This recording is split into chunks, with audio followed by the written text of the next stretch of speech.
প্রথম প্রশ্ন, কোন নদীতে মাছ নেই? গঙ্গা, ভাগীরথী, জর্ডান, যমুনা।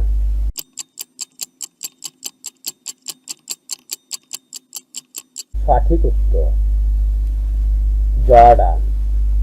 দ্বিতীয় প্রশ্ন, কোন গাছের বীজ খেলে দ্রুত বাতের ব্যথা দূর হয়? আম গাছ, নিম গাছ, আলকুশি, তেঁতুল গাছ।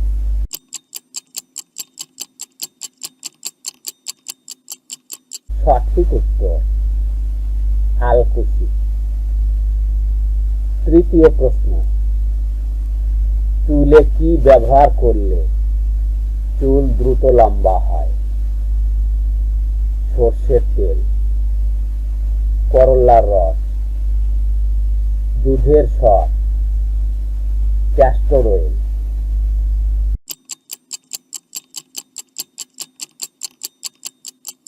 সঠিক উত্তর ক্যাস্টর অয়েল। এ ধরনের সাধারণ জ্ঞান ও স্বাস্থ্য টিপস ভিডিও পেতে এক্ষুনি আমাদের চ্যানেলটি সাবস্ক্রাইব করুন।